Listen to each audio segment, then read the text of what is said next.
we'll dive right back in. I should double check where the camera is to make sure that I'm reading people at home appropriately as well. Welcome to the final lecture in the Digital Cultures lecture series hosted by the Vice Dean of Research and the Digital Humanities Programming here at Ottawa U. I'm Constance Crompton. I'm a white, queer, cisgendered, able-bodied settler, and I'm wearing a black t-shirt with an asymmetrical red haircut. I'm a research chair in digital humanities here at the university. We would really like to thank Brian Ray and the Faculty of Arts for making this series possible, and Kelly Ann Maddox for coordinating all the events for an entire year, and of course the TLSS for their technical support throughout the series to make it possible for us to be together in person and online at the same time. Aussi, nous rendons hommage au peuple algonquin, gardien traditionnel de cette terre. Nous reconnaissons leur lien sacré de longue durée, de longue date de cette terre qui demeure non cédée. Nous rendons également hommage à tous les peuples autochtones qui habitent Ottawa et qui sont de leur région d'ailleurs au Canada. We pay respect to all the Indigenous people of the region from all nations across Canada who call Ottawa home. We acknowledge the traditional knowledge keepers, young and old, and we honor their courageous leaders, past, present, and future, knowing, of course, that land acknowledgements like these are only the smallest step towards reconciliation, and that there's more work for us to do here. We are delighted to welcome our friend and colleague, Dr. Shana MacDonald, to close the series with a presentation entitled Utopic Refusals, 21st Century Feminist Digital Visual Cultures. Shana MacDonald is an associate professor in communication arts at the University of Waterloo. Her SHRC-funded interdisciplinary research examines feminist, queer, and anti-racist media activisms within social and digital media, memes, popular culture, cinema, and contemporary art. Dr. MacDonald co-runs the online archive Feminists Do Media. You can follow them on Instagram at aesthetic.resistance, and you will be glad that you did. So I highly recommend it. And co-directs the feminist think tank housed in the Gaines Institute.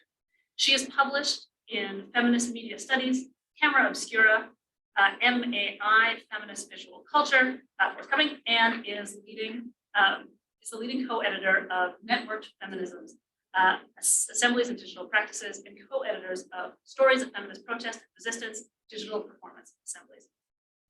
So for the guests who are joining us virtually, please use the Q&A to submit questions, or we'll hold them to the end of the talk, but then we'll have a nice balance between them online and in person. So without any further ado, welcome. Thank you. Thank you. I think I gotta make sure this is. No. Okay, I can be your Okay. Can you actually reverse the slide? I think we're missing the first one. Anyways, thanks. Hello, everybody. Thank you to the organizers of the Digital Cultures Lecture Series. It's really an honor to be here to share my research today. And thank you in particular to Kelly Ann Maddox and Jada Watson for helping with all the logistics. So I'm going to be exploring today some concepts from a book project that I'm working on with my collaborator, Dr. Brianna Weems, that examines feminist digital visual culture from the last decade. Next slide, please. So the book, Utopic Refusals, Aesthetic Resistance and Justice Through Feminist Media, studies feminist media artifacts created since around 2013, including hashtags, social media content, blogs, public protests, film, television, popular literature, GIFs, and memes.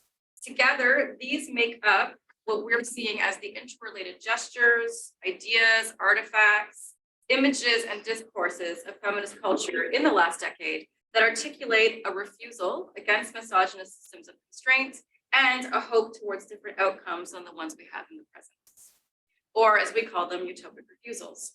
So as has been mentioned, this work stems, next slide please, from my collaboration with scholars at the Feminist Think Tank, or we call it FTT, a feminist research collective housed at the Games Institute at the University of Waterloo that I co-founded with Dr. Weems.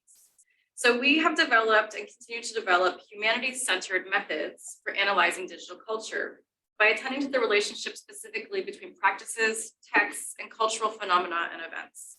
And so we do this through a three-part kind of process.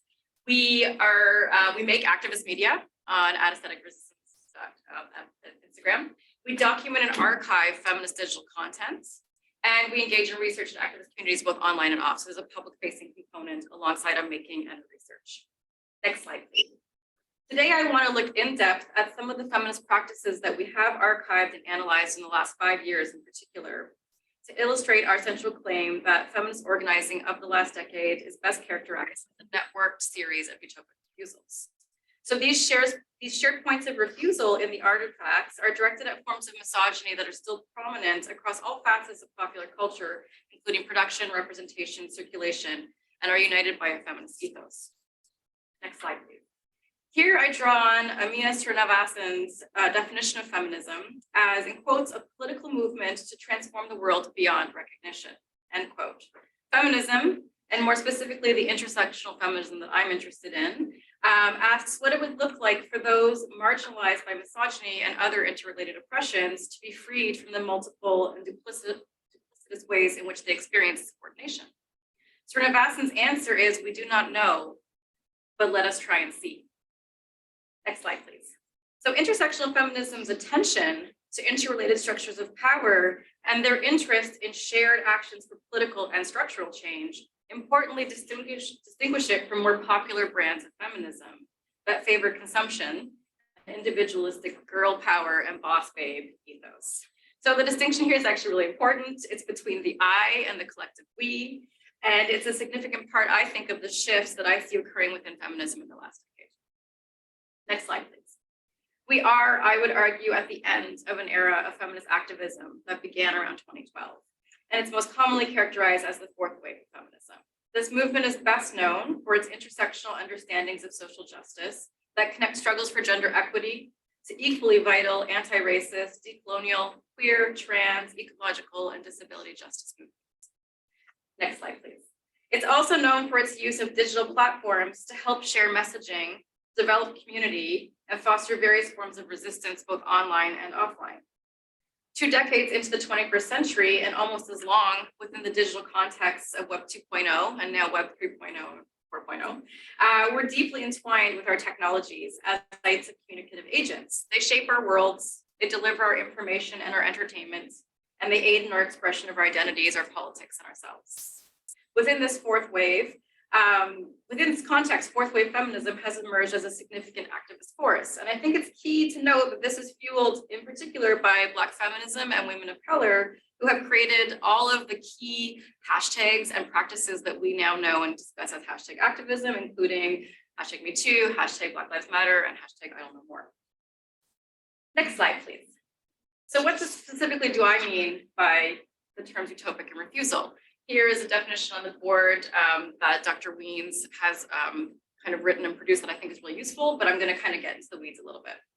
So the gestures of refusal that we study are part of a larger cultural moment of what Sarah Ahmed calls the feminist snap, a breaking point that brings about, quote, a greater feminist urgency within us. This is a moment of rupture. On the subject of refusal, Ahmed argues that the act of saying no or refusing social and cultural expectations, in quotes, becomes formative. A subject comes from their will to disobey. Or more succinctly, you come to be from refusing not to be what is expected of you.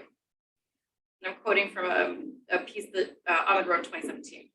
So interestingly, as Lucy Sargison pointed out in her study of feminist utopian texts in the 1990s, such texts play the role, in quotes, of political opposition to the status quo, a transgression of that which maintains the dominant relations of the political present, end quote.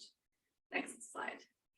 So these texts, then, these utopic texts that Sargison is talking about, break and transform societal and cultural roles to produce, in quotes, new conceptual spaces in which radically different ways of being be imagined.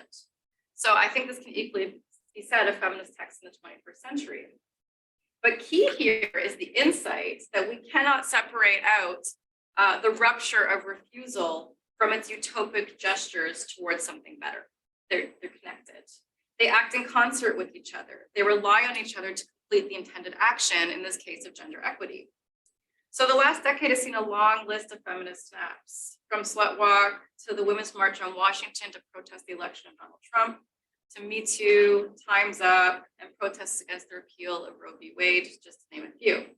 These were moments of rupture that indicate that we cannot continue life as usual under the conditions of misogyny in the workplace, in the home, or in various cultural spaces that surround us, including our online lives. These ruptures require a faith in the possibility of something better, something to work towards, a common goal. And so I think one of the really interesting things that's happening is, 2016, the buzzword was rage. Everybody was talking about women's rage. And now what's really exciting for me and some of the work that I'm reading is this politics of pleasure and joy.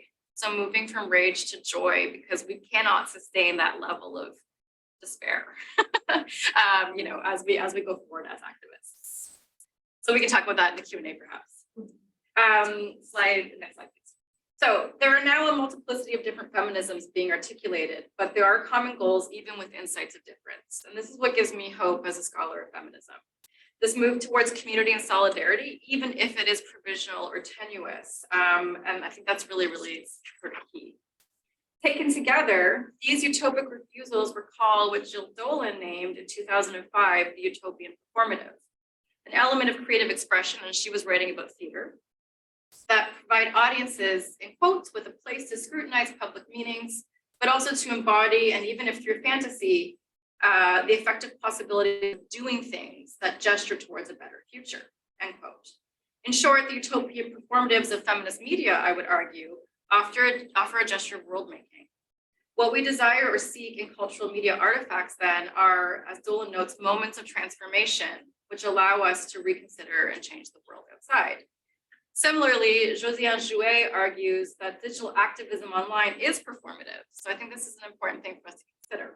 It generates action and frames that foster personal and collective movements both online and offline. So again, just to take away that it's performative and it's world making. That's kind of how we frame or ground our understanding of online. Next slide, please.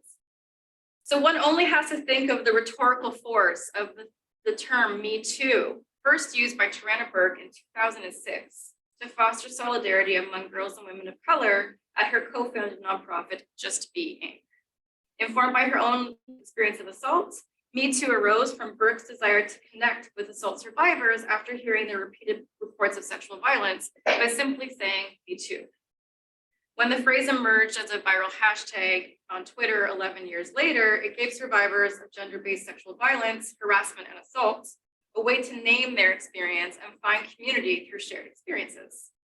The statement from its inception refuses to be constrained by the acts of violence that are experienced, while also gesturing towards and speaking out about this in order to engender a world of support for survivors, a world that confronts rape culture in all of its different manifestations, as opposed to letting it just kind of go. So media artifacts then, like this hashtag and others, and other types of shareable media reflect a broader cultural quest, in Jack Haberstam's words, to articulate an alternative vision of life, love, and labor, and to put such a vision into practice. So again, with utopic refusals, there's the rupture, there's the refusal, there's the gesture towards, there's action, there's a making in real time of the world we want to see. The next slide, please. As a scholar and activist who came of age in the 1990s, I have personally witnessed the ebbs and flows of previous feminist eras, most notably the shift from third wave activism to post-feminist regressions in the early 2000s. As such, I'm noticing really troubling signs currently that point towards a backlash against what has been gained since the early 2010s, and one that is explicitly using technology to undermine feminist activist messaging on a broad scale. And here's just a couple of headlines to make that make sense. And we can talk about the use of bots in particular in anti-feminist messaging.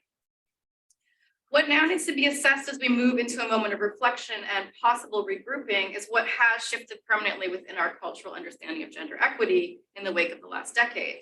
And most importantly for this talk today, how do we study and analyze this decade and its visual culture in meaningful and effective ways? Next slide, please.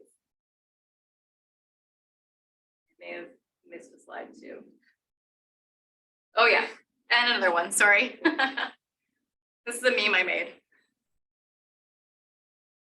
So I argue here, and I argue everywhere whenever you ask me, for the importance of small data methods for curating and dwelling when we are, as researchers, kind of take on this work.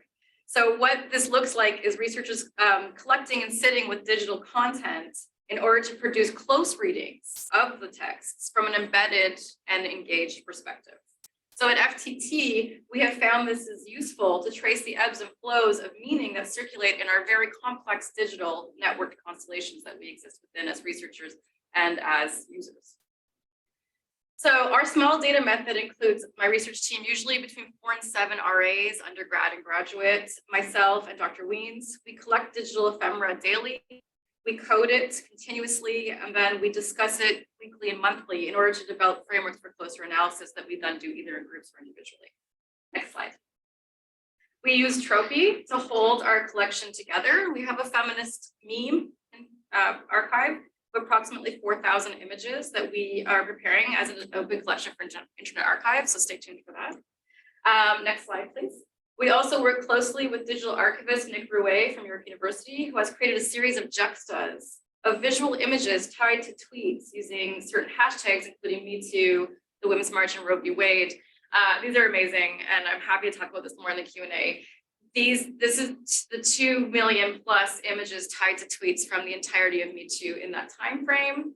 It's a lot. It's a great source of thinking through data because you can actually see visual trends that marked historical moments. And I really love this. So I'm very excited that I'm working with this right now. What you can do with these on any computer screen is zoom in until you get to an explicit image that is tied to a tweet. So it's a really fun way of working through following, this and dwelling with these things. What you're going to see in the next couple of slides is what this looks like in a closer and closer and closer frame. So that's what the context of the next couple of slides are. Okay, so next slide.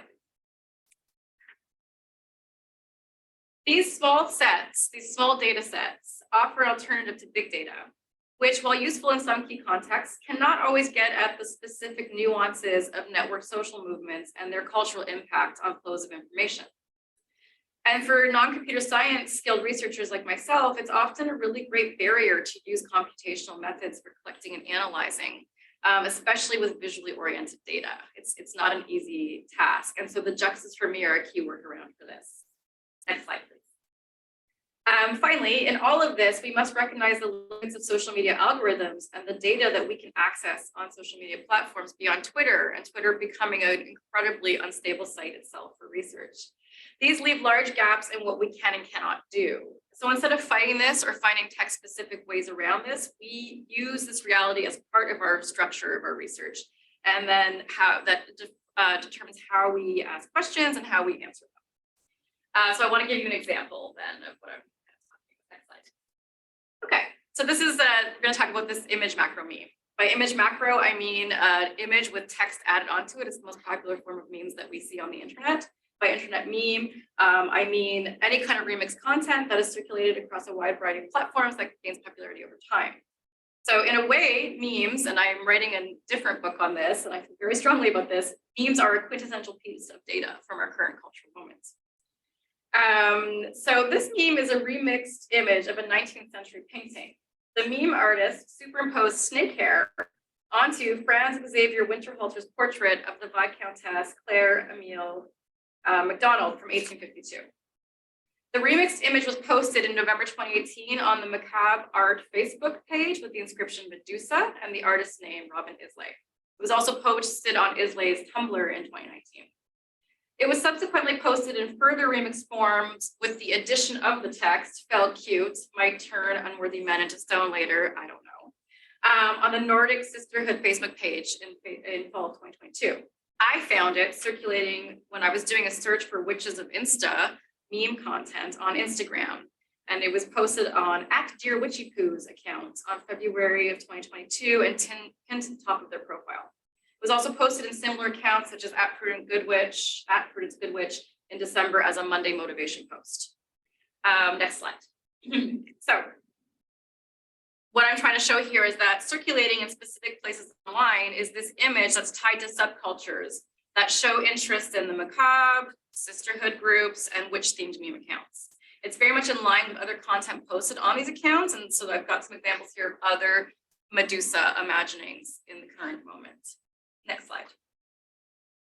But if we pause for a moment in tracing this temporal and networked flow of the meme itself, or what I'm calling kind of the infrastructural context of it, we can stop and consider the form and content for a minute.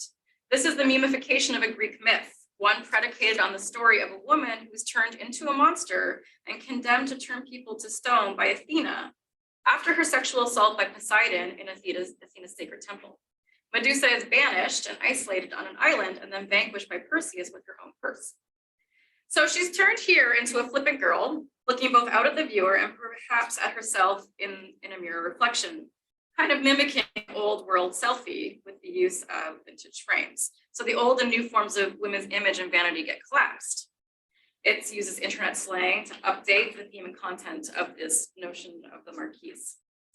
Posing for the gaze, but also posing as a threat, is this woman who at any point can decide, if on a whim, that she wants to turn herself into a weapon to punish, in quotes, unworthy men.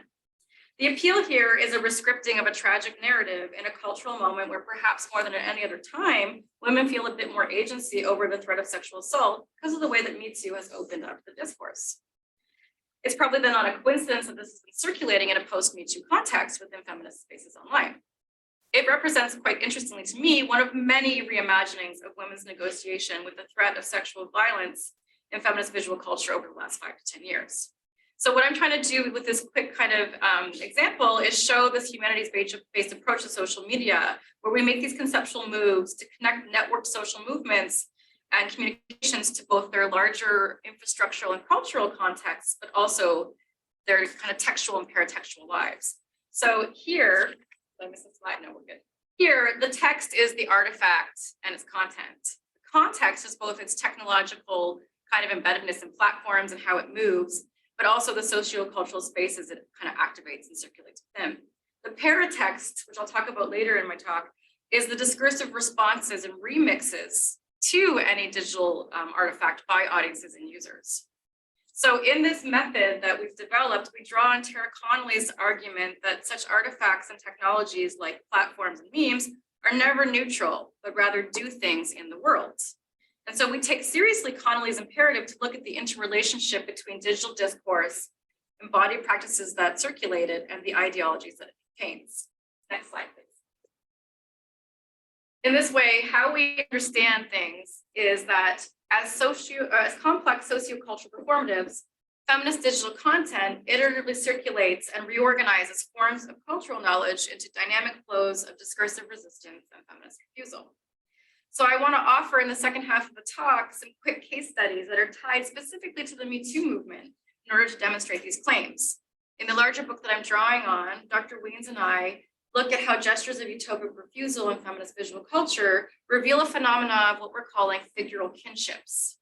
Abiding images, and I'm going to show you here from Greek myth onwards, things that are found in the tropes and stories that help us find community and commonality with one another in the feminist present. So I'll consider some of these now. Next slide.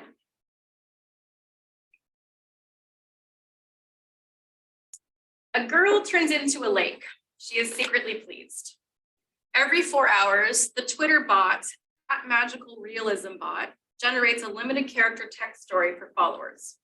Inspired by the magical realism of Jorge Luis Borges, this poetry bot was created by brother and sister team Chris and Ali Ridley in 2015 to bring together academic, mythical, and philosophical texts in the service of short stories.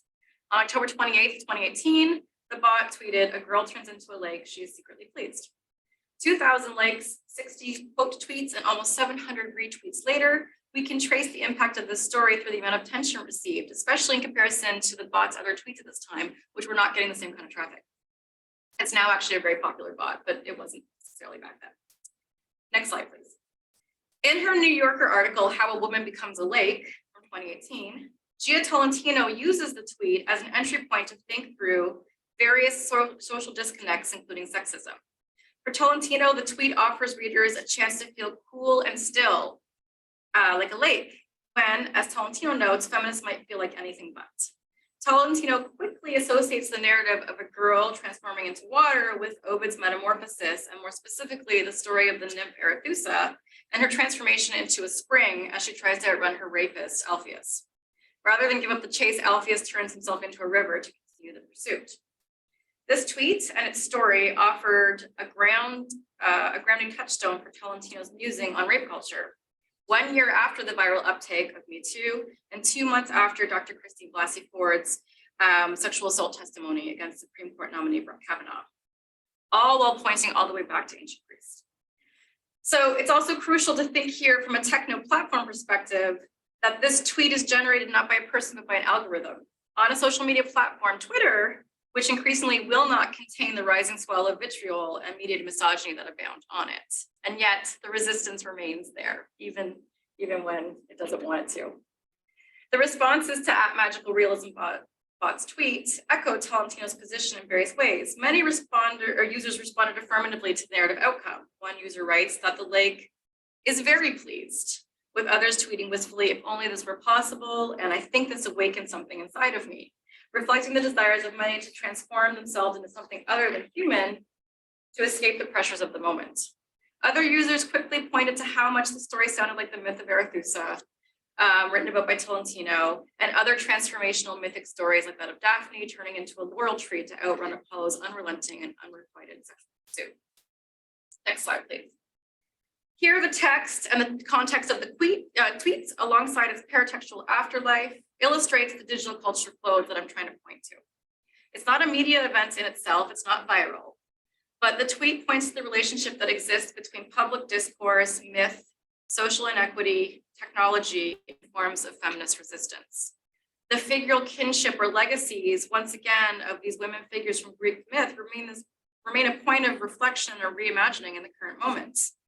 The way these older myths and stories appear within feminist digital culture offer new perspectives, commentaries on these long histories, bringing older characters, usually framed as tragic victims, into a reimagining, and in dialogue with the trajectories of contemporary feminism, with its own plot lines, villains, and heroes. Next slide, please. To further this point, I want to spend time with the popular webcomic Lore Olympus by Rachel Smythe. Lore Olympus began to release weekly episodes on the digital platform Webtoon in March of 2018. It chronicles the story of Persephone and Hades, reimagining it as a caring love story between two misunderstood characters. In the comic, Persephone is free for the first time from her mother's overbearing grip and is in Olympus on a scholarship. She quickly gets entangled with Hades because of the cruel whims and pranks of Eros and a jealous Aphrodite. Over the course of 200 episodes and counting, the story shows their slow progression from friendship to love as they navigate their own life pressures and pains. Next slide.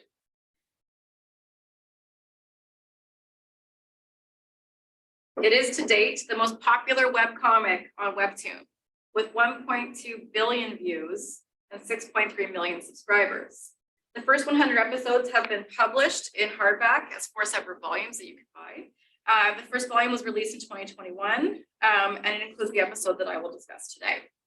Next slide. In episode 24, Persephone is date raped by Apollo in the apartment she shares with Apollo's sister Artemis. And I'm going to show some slides for the next little while, and if you don't want to look, they're not particularly graphic, but they can be upsetting. So I'll let you know when to look again once I get through a set of slides. So in the series, Apollo is portrayed as self-absorbed and emotionally abusive and coercive to Persephone. He is, as we like to joke in our writing on him, the original incel. While the love story between Hades and Persephone is what draws fans to the comic, arguably this plot line of Persephone recovering from sexual assault is of interest as well. Episode 24 was released in early August 2018, while MeToo was very much prominent in public conversation and, in the months following with the testimony of Dr. Blasey Ford. So throughout the 200 episodes, Persephone finds ways to make peace with the assault and stand against Apollo and find support and allies and friends like Hera. At each moment of her journey as a survivor, creator Smythe finds really careful and nuanced ways to visually represent Persephone's experience. So this slide that I put together in particular is showing the assault itself. And in it, we see really abusive, coercive language by Apollo, like really standard tropes that happen in date rape scenarios. But we also see her response and kind of thought process in this. And so all of a sudden, she's like, I'm confused. And when you are looking at it online, you can drift down into seeing her in this space. There's a bit of movement in the way that it's set up online. So she comes into this space. Next slide, please. And she enters this door where she decides to go to be safe. And so this is a visual representation of practices of dissociation when experiencing trauma. Next slide. At the same time, there's kind of a concurrent slide that, or set of images that come in where this is Hera And she's feeling pain of the assaults from where she's sitting in a different place and time. And so that kind of ethos and empathy of connectedness in experiences of violence is kind of rendered here. And most importantly, there's these black curvy lines that go throughout the entire series. Next slide, please. Oh, sorry, I'll take those up in a second. This is her within that space of dissociation, where we're seeing her thought process and the ways in which she's negotiating this for herself inside of herself. Okay, next slide. This is her gaslit by Apollo after the fact, and him making and love bombing her. So these really classic abusive tropes are kind of coming out in Apollo. Next slide. So this is the part that I think is important. This set of slides happens many, many episodes later, so maybe around episode 78 or 80. What's really great about it is she's with Hades in a car. Apollo comes and is this really aggressive stalker and is trying to get her out of the car and away from Hades. And she just gets mad. She has her snap, her moment of refusal. And the text changes, its texture and what it looks like. And I think that's really important. We almost begin to see her voice coming through. But also these black lines start to show up again. Next slide. And these black lines, and I'm going to give a shout out to Bree Weens and my amazing RA Kate Bradley for pointing this out to me. This is their idea and insight. They're music staff lines, and Apollo is the god of music. Persephone is so mad at him that she steals his lute and she cuts it. And so this is her first act of refusal. Okay. All right, so that's kind of me talking about that storyline, but if you go to the next slide, I'm going to talk about, this is a couple of other things from, we're up episode 184 at this point, so quite far along, and she's beginning to really articulate how much she wants a life different from the one that he gave her and what that's going to look like for her. It gets better, it gets really good. Okay, next, I highly recommend you, it's an addictive webtoon series. Okay, so as the series progresses, Persephone is put on trial for her acts of wrath and is failed by the legal process. And through Zeus's lack of understanding, she's banished to the mortal realm for 10 years. In this realm, she's joined by Artemis and Eris, who she ultimately saves from a violent attack by Apollo. Time spent in the mortal realm with her chosen community of friends is the space she needs to grow into her powers without that influence of the male gods in her life. It's the base point from which she ends up taking on Kronos, who has risen to reclaim his seat of power. You go to the next slide, please. And this is her eating the pomegranate and becoming larger than life so that she could take on the original father of patriarchy, where she ultimately defeats him. That's really, really great. You can go to the next slide. I don't want to ruin it for you, but it's just great. That's all I'm going to say. I'm just going to plug for the comment. Okay, next slide, please. So this reimagining of Greek myth by Smythe is not anomalous. There is a resurgence in this genre with over 10 books taking on women in ancient Greece from a feminist perspective in the last 5 years alone. Oh, yeah, no, sorry, next slide. That's the slide. So these are all the books you can get. They just keep coming out. So it's becoming its own genre at the moment. And it's a resurgence of a genre that already existed in the early 90s, made anew. Next slide. I think the most interesting perhaps of these is Circe from 2018 by Madeline Miller. That, like the Medusa meme I discussed earlier, reimagines a woman taking agency over her own fate and using a monstrous power, in this case witchcraft, to turn would-be sexual assaulters into animals for her own safety, as she's a woman living without protection of men alone on an island. So I don't really know what yet to make of the multiple ways that myth is continuing to show up as a figure in our feminist present. But what I do know is that it's fulfilling for me a need that I've had since reading Plato's Phaedrus and Derrida's reconsidering of it in Plato's Pharmacy 2 decades ago as a grad student, with this need that I've always had to stay with the side characters. So what happens if we look askance when reading canonical texts and instead stay with the nymphs, with those who are overlooked and dismissed from the main narrative? What new perspectives and trajectories are they able to reveal to us so many years after they were dismissed? Okay, and so this is the kind of question that we're asking in the opening of Utopic Refusals, the book, and we kind of want to think about how feminist media might itself be the thing that we need to consider that when we look askance. It's not the main narrative, but it's doing really important things on the side. Okay, so I want to show one last example. Next slide, please. But I'm going to hop into pop culture for a second, and I'm going to depart from myth. So, and in doing so, I want to emphasize one key discussion that I haven't taken up enough today, and that's on the value and impact of paratextual meaning making that accompanies the feminist texts that we're encountering. These have to be treated as another form of feminist refusal, and I'm going to show you examples of this now. So within the last little while, explicitly feminist-informed television and film has emerged. The narratives are often centered around central women protagonists and are often led by women creators, producers, showrunners, writers, or directors. And often they explore nuanced, varied discussions of sexual violence, as well as enthusiastic consent, sex, and sexuality on screen. And I've written about these in particular in different articles over the past couple of years. Next slide. Sex education is no exception, and because of this, has quickly become a fan favorite after its initial release in January of 2019. The show centers on a group of high school students who are navigating their way through the challenges of teenage sexuality, including a wide variety of queer and feminist storylines. The show's engagement with themes related to MeToo began in season 2 through the character of Amy Gibbs, who has a narrative arc of sexual assault. And it became a significant site of fan attention online, with a lot of critical support for the ways that it foregrounded women's support systems within this process of navigating sexual assault. This is a picture of Amy smashing things, which we'll talk about in a minute. Next slide, please. So the narrative in question spans over 4 episodes. In episode 3, Amy is sexually assaulted on a busy public bus when a man ejaculates on her jeans as she's standing beside him, holding a birthday cake she baked for her best friend, Maeve. Amy tries to downplay this incident in public. It's Maeve who says, hey, this is serious, you need to go report this. But the show reveals her struggles in the aftermath, both on her own and with her boyfriend. She stops taking the bus. She becomes withdrawn. She cannot experience the same degree of intimacy with her boyfriend that she previously enjoyed. In episode 7 of the season, 6 of the show's main women characters, Amy, Maeve, Lily, Olivia, Ola, and Viv, end up in detention together and must determine what their common bond is as a group in order to leave. Most of them are not friends, and they're sometimes openly antagonistic to each other. And so their detention scene looks a lot like The Breakfast Club. It's a reminiscent kind of remake of The Breakfast Club. Next slide. The question that they're tasked with, and this is a reading from a journalist in 2020, it's a quote, proves impossible until they basically realize that each of them has had some sort of horrific experience thanks to an abusive man.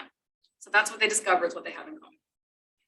After leaving detention, the group goes to an abandoned lot and smashes things to express some of their rage. And this proved particularly cathartic for Amy, who the next morning braves going on the bus and is surprised when her new group of supporters from detention show up to ride the bus with her. Next slide. So this image of the 6 characters sitting at the back of the bus in particular quickly became a viral meme across a variety of feminist media landscapes on Twitter, Instagram, and Tumblr. BuzzFeed, next slide, please, published a roundup of fan responses that spoke to the importance of how the show delved into everyday sexual traumas and the impact they have on women's lives, and how uplifting the sense of community among the 6 characters was for viewers. And so we see here, when women support each other, incredible things happen. And, you know, this hit close to home, seeing all the girls sharing their stories of harassment and coming together to smash the patriarchy and ride the bus. Yeah, great. Next slide, please. So what we now have with a show like Sex Education and a storyline like Amy's is an example of feminist-centered television in a MeToo world that is finally catching up with the rage, frustrations, and desires of the feminists who watch and support it. The show's creators don't sensationalize violence, but rather focus on how characters successfully navigate the rape cultures they move within, and how support of one another is vital to that navigation. Next slide, please.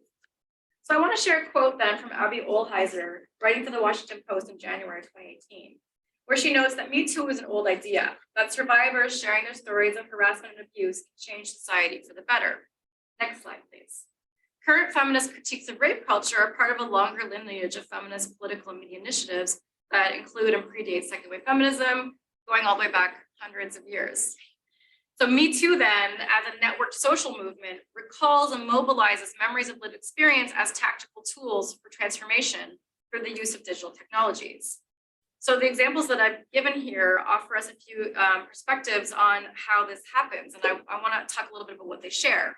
For me, they consist of or make up what I'm calling a repertoire, a digital repertoire. And I'm drawing on Diana Taylor's use of the term here. For Taylor, the repertoire stands in contrast to archives, which as a more official set of artifacts can act as institutional sites of oppression for bodies most marginalized and erased by official discourse. Next slide, please. So repertoires contain within them or can be seen as communicative texts and acts that function as, and this is the important point, vital acts of transfer. They transmit social knowledge, memory, and identity. So this leads us to ask the question, are we enacting repertoires online as feminists? What do they look like and how do they function? What do they transmit? Next slide. As a repertoire then, what I've shown you today shows the production and circulation of knowledge around responses to MeToo or rape culture after MeToo began. But it's not only about the knowledge that is transferred from platform to audience, but it's also about how this repertoire shows feminist snaps surrounding MeToo, shows the collective reckoning with millennia of rape culture, and how this has been an operative guide for beliefs regarding women's bodily autonomy. In the last 5 years, this reckoning has transformed cultural perspectives into a new set of reference and signposts for representation. So in this complex ecology, I want to point to the role of affects. Actually, I might skip this. I'm gonna go forward and talk a little bit about what, I'm a little short time. I want to talk a little bit about what we've looked at so far. So next slide, please. In here, we have different ways that this is being done in different media.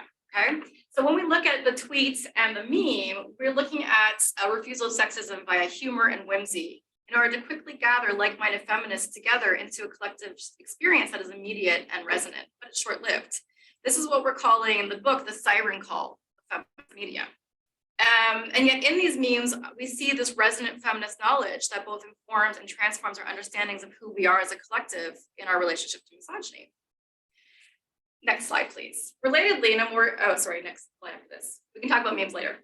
Relatedly, in a more in-depth manner, Sex Education and Laura Olympus give these narratives, one impersonal and public about sexual assault, one personal and intimate. And they give us the time and space to process and articulate through these visual artifacts the unfortunately all too common experiences of sexual assault and its resonances for us as audiences.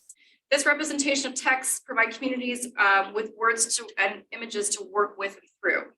So I think that's why paratextual responses and fan community discussions are so important, because they show how we are processing and making sense of misogyny and what images and imaginings capture us when we do. It's showing how we're doing it together as a collective. So to what end? Next slide. Utopic refusals then are showing us the seeds of transformation. I'm not sure what the ending of this is yet, because I think we're still in the throes of the transformation. But more importantly, the conversation is happening in public. There is now a generation of young women and feminists who have these key concepts and words and tools, models, and actions that are setting precedent for new iterations of this path of transformation. The protests aren't going to stop, and there's no turning back, even if we're in a backlash. A crucial part of the conversation, which social media and digital platforms are so good at highlighting for us, is this aspect of community and collective will. The naming of these structures that harm us in concert with one another as a chorus is vital. And it's not a united chorus, but it is one with provisional solidarity, and that's what matters. We're finding commonality and purpose in the face of constraints, including those of the law and the technologies that shape us. And it also is helpful to keep this in mind to push back against the neoliberal traps of divisiveness, individualism, and perfectionism. The quest to be a perfect feminist, activist, or person keeps us distracted from the reality that this is bigger than any of us, and no matter what, we're not going back. Next slide, please. This is why we need to understand feminist organizing in the last decade as a network series of refusals. The shared points of refusals that I've shown today push back at misogyny through a feminist ethos of community and bring a sense of hope that looks for what does not yet exist, but absolutely can and must come to be. Thank you.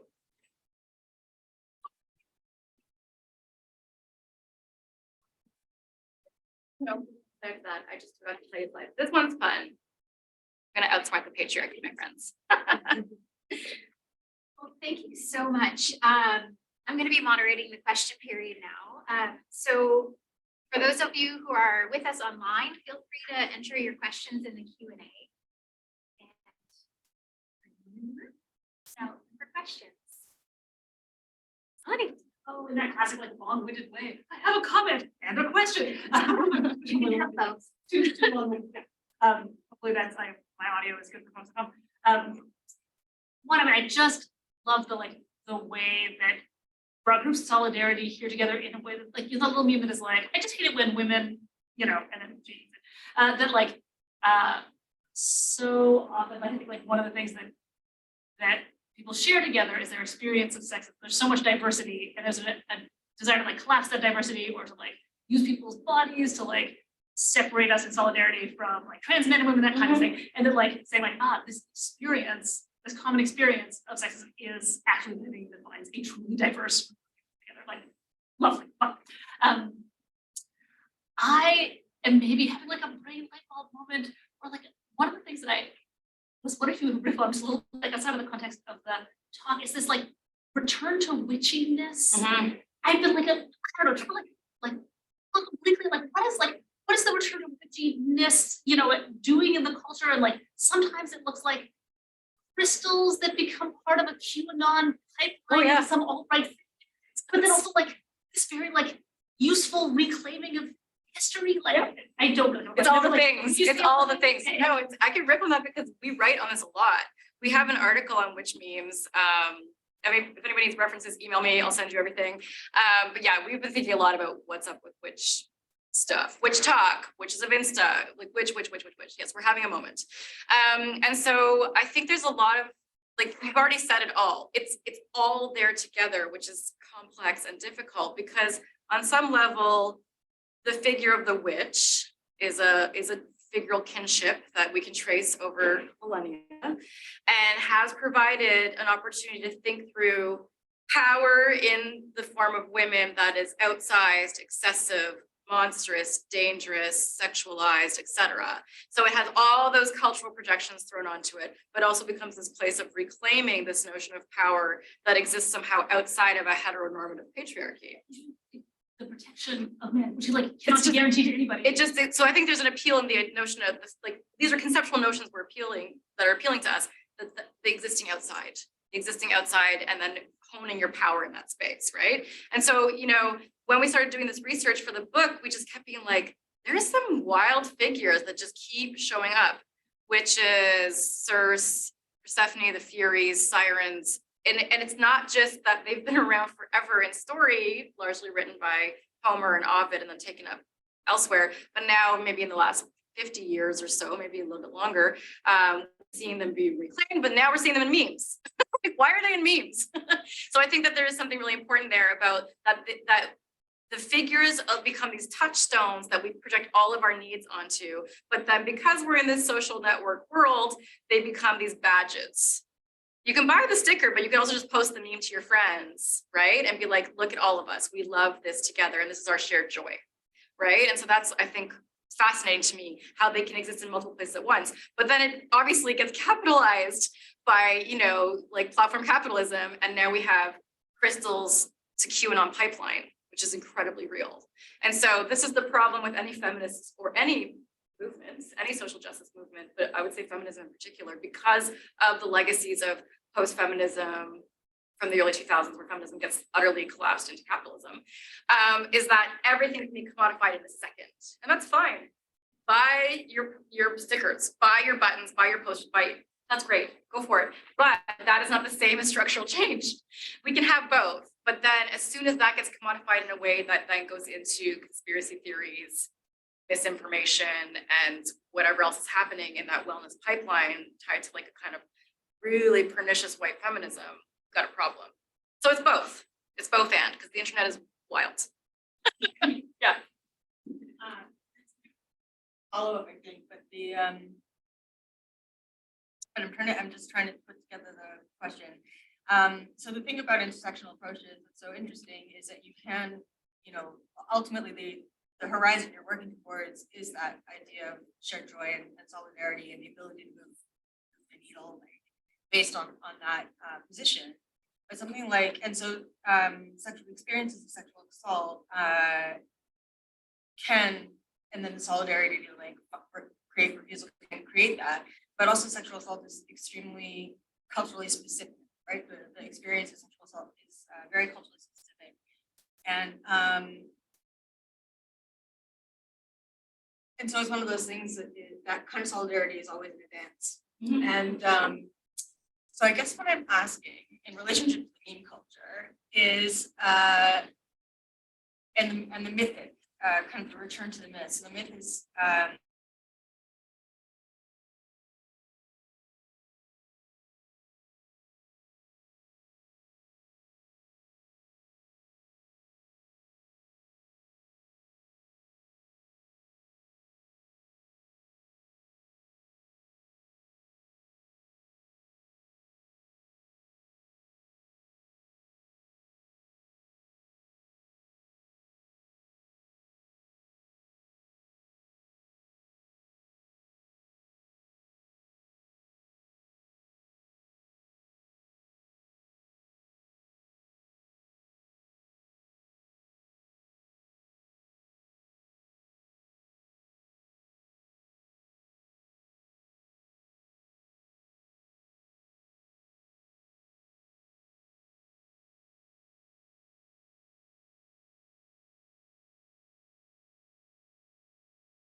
personal repertoire of what my feed will show me. And we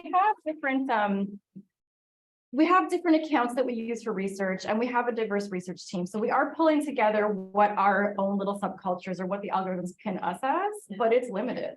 And that's a reality.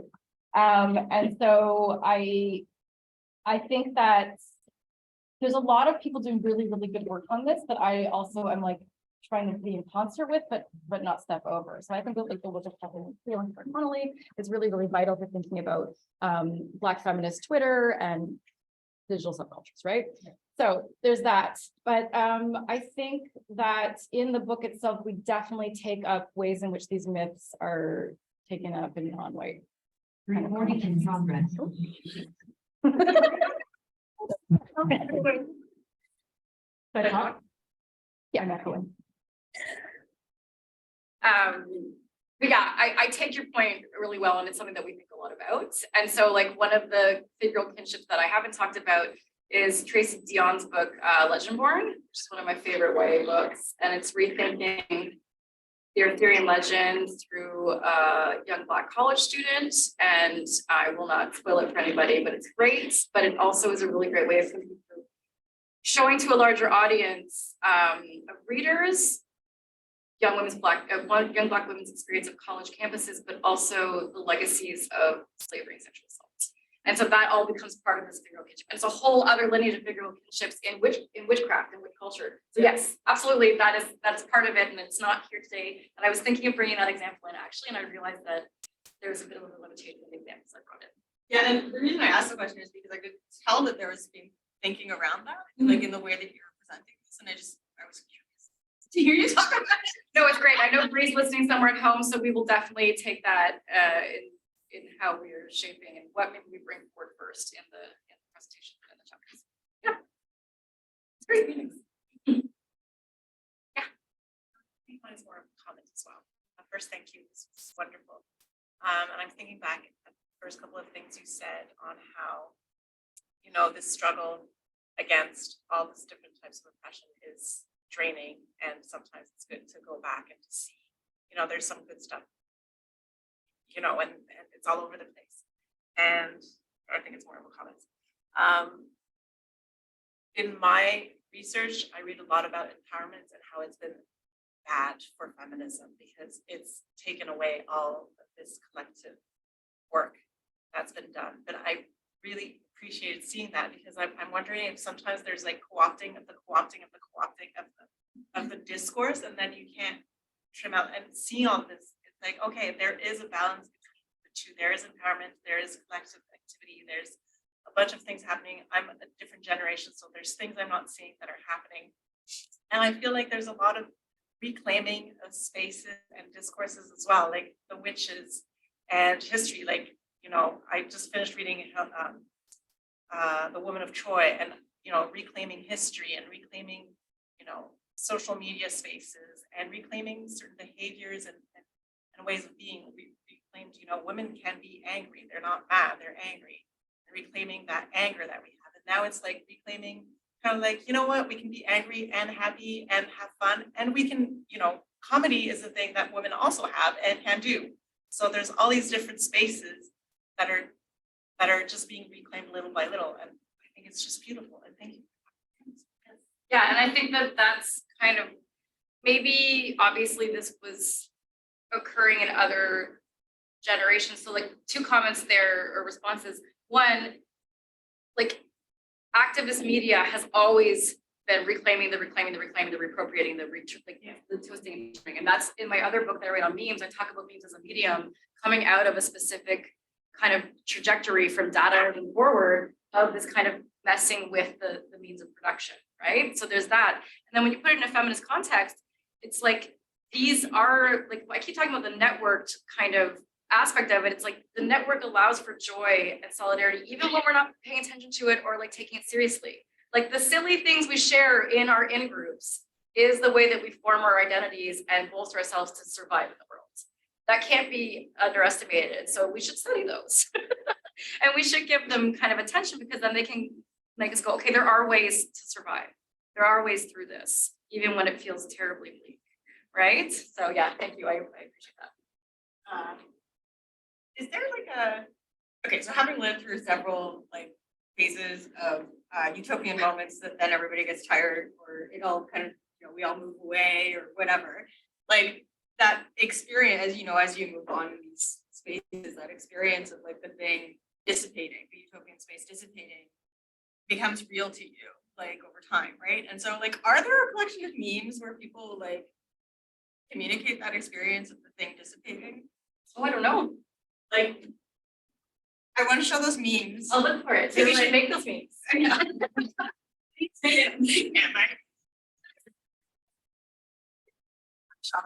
We have to make the memes we want to see in the world. Yeah. It just occurs to me that this is a large basin of memes that I would really like to be able to just like send to the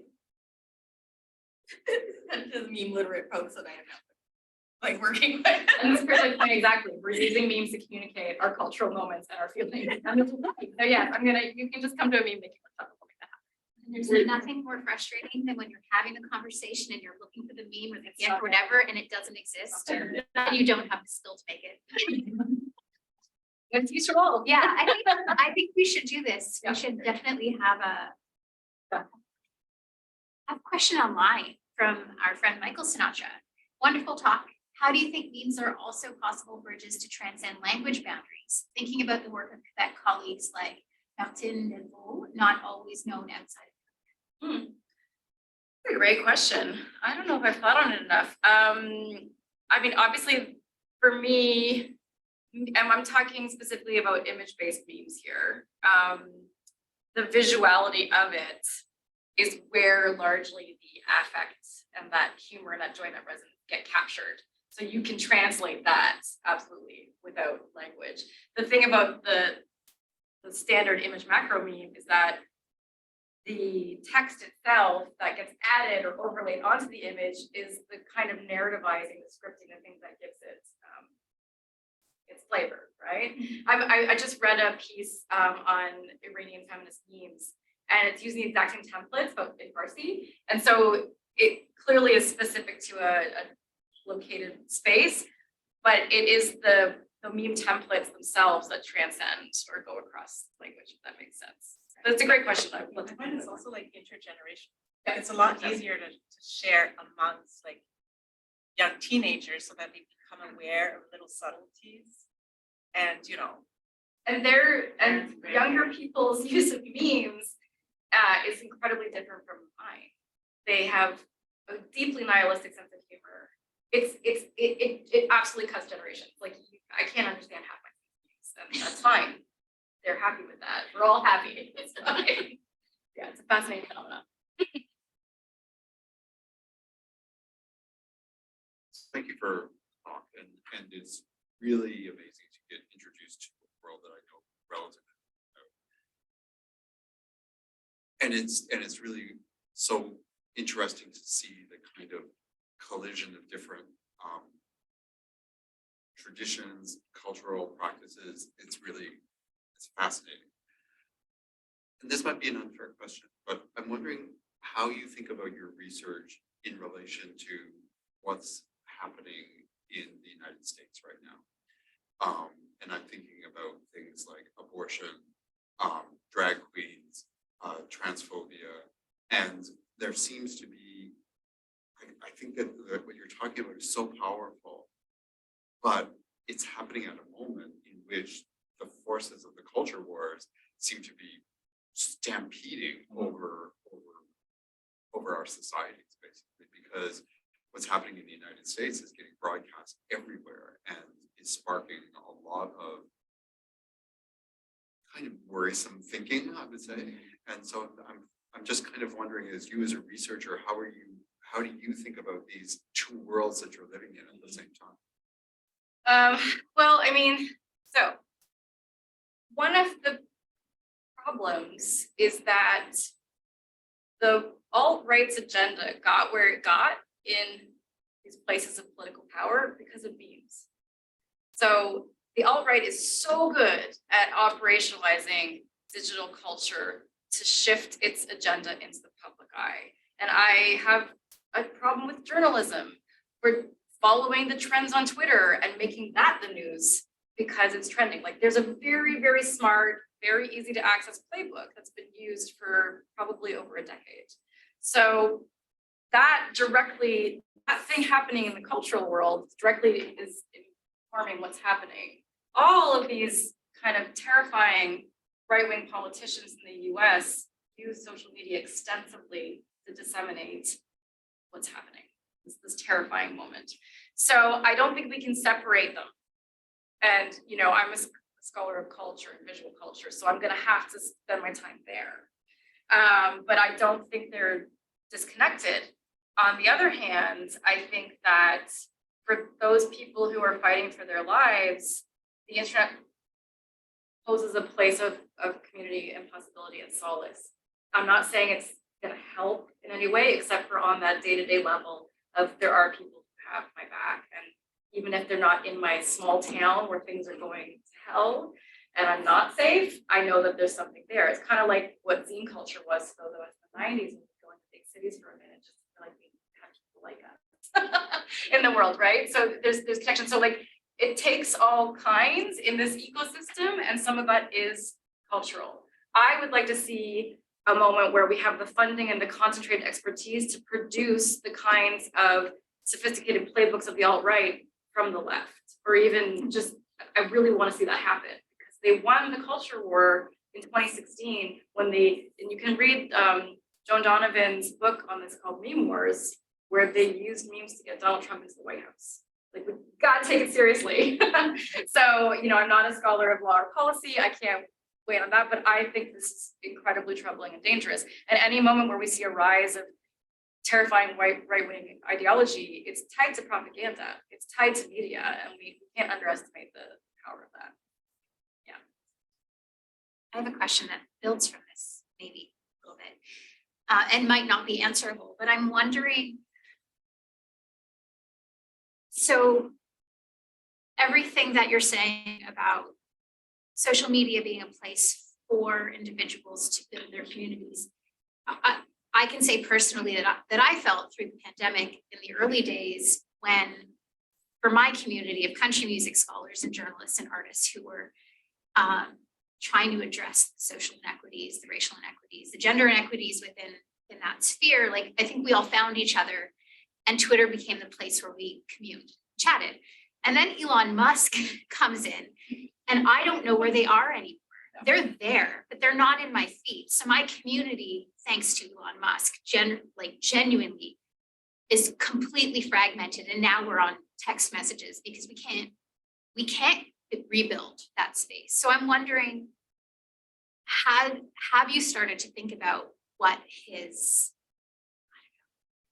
destruction of Twitter has done to those communities, and are they surviving? Because I'm seeing disability Twitter and Black Twitter like really fragmented, and I'm not seeing any of the people I follow in my feed anymore. It's so disruptive.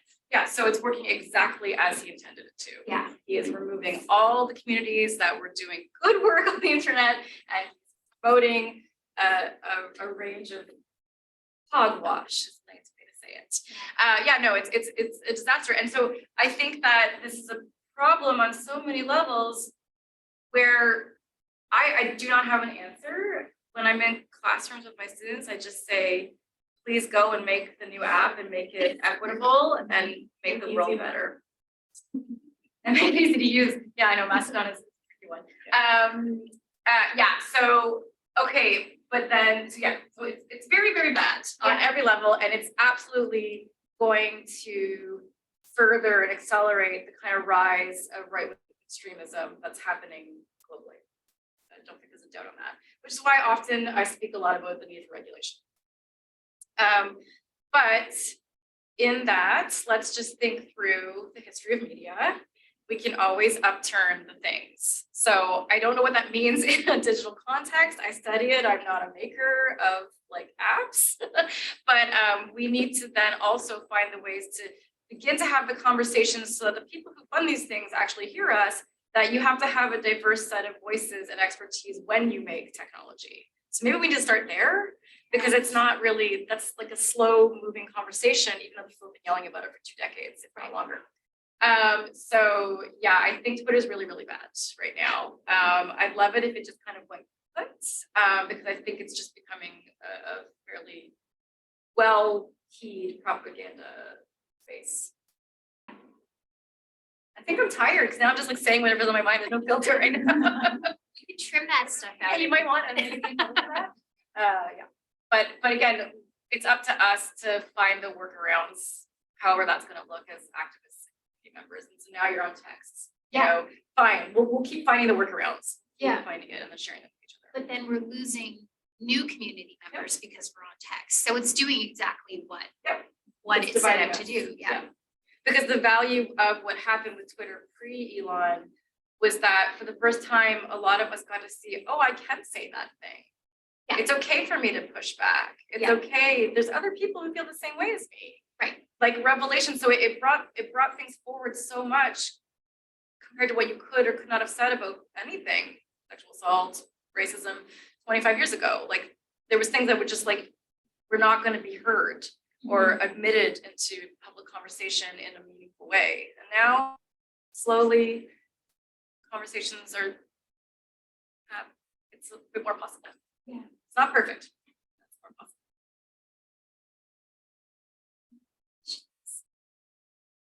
Go ahead.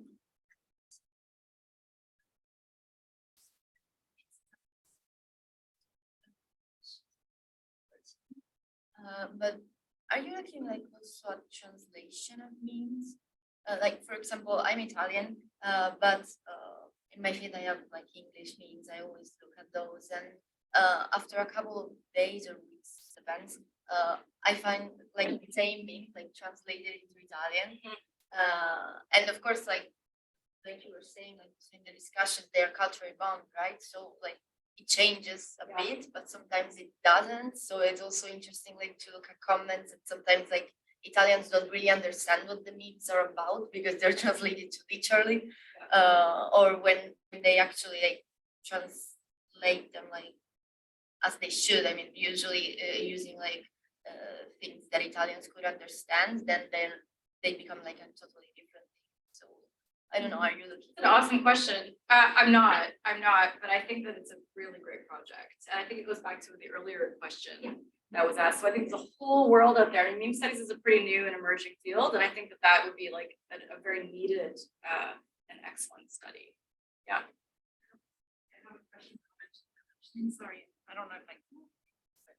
I find that interesting because a lot of the feminist movement that we're seeing now comes from, as you said earlier on, from, you know, women of color or, you know, that aren't necessarily the privileged white woman.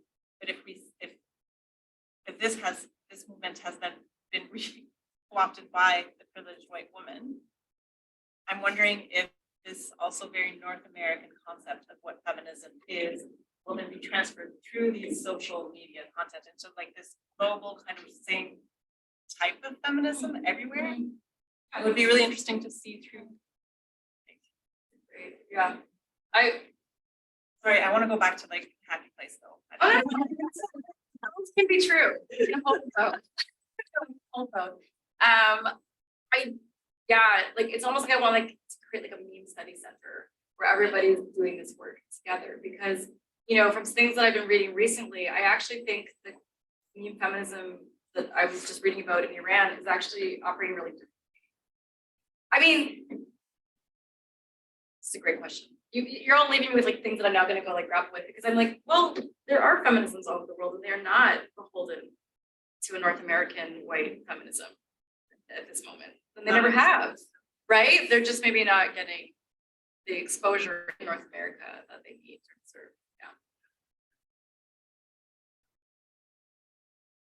So let's do the work. Awesome.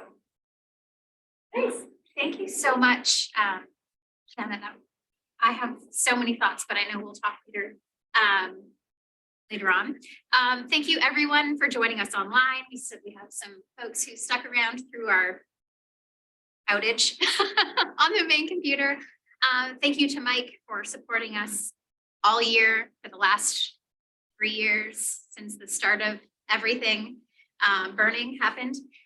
Thank you to all of you for being here. Thank you, Brian. Thank you, Kellyanne. Thank you, Connie, for making all of this possible, for giving us these sites to talk and have meaningful discussion. And I love that often it's not around a question, it's around comments that generate like so much more discussion. I know I'm going to be thinking about this for a long time. So thank you so much, Shanna, for joining us in person. Thank you for last year's talk virtually, and just thank you for giving us so much to think about as we go into our days and weekends and summers. So thank you, everybody.